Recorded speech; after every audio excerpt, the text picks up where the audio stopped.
नमस्कार दोस्तों, मेरा नाम कमल यादव है। आज हम बात करेंगे मेडिकल कोडिंग स्पेशलिटीज़ के बारे में। तो अगर आप as a fresher CPC certified या नॉन सीपीसी सर्टिफाइड हो और कोडिंग डिपार्टमेंट में वर्क करना चाहते हो, तो मेरा रिकमेंडेशन होता है कि आप आउट पेशेंट टीएनएम कोडिंग से स्टार्ट करो।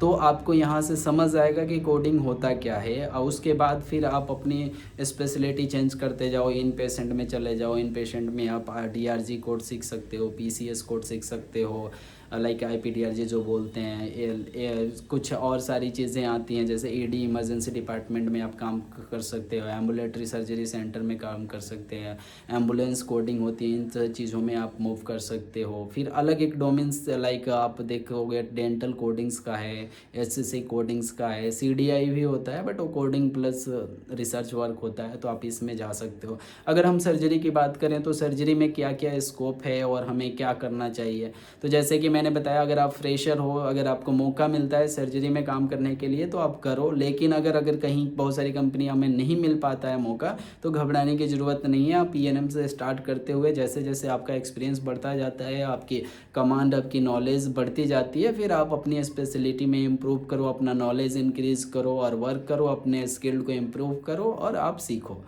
अब बात आती है कि लाइक सर्जरी में कौन कौन से प्रोसेस हैं। तो सर्जरी में देखो, जितने बॉडी सिस्टम है, एग्जांपल के लिए मैं ले रहा हूँ कि अगर जीआई है, गैस्ट्रोलॉजी है, तो गैस्ट्रोलॉजी की कोडिंग होती है। रेस्पायरेटरी सिस्टम है तो उसकी पल्मोनरी की रेस्पायरेटरी की कोडिंग होती है। फिर कार्डियोलॉजी है तो कार्डियोलॉजी की सेपरेट कोडिंग होता है आपके पास। गैस्ट्रो और लाइक रेस्पायरेटरी और कार्डियो कहीं कहीं मिल के आता है। आईवीआर की कोडिंग है आपके पास, लैब की कोडिंग होती है, रेडियोलॉजी कोडिंग होती है, इंट्रोमेट्री सेक्शंस हैं, मस्कुलो में ऑर्थोपेडिक कोडिंग आ जाती है, स्पाइन से रिलेटेड, न्यूरोलॉजिकल रिलेटेड आपका पेन मैनेजमेंट, इस तरह की कोडिंग्स होती है। ओवी गायनी जेनाइटल यूरिनरी का होता है।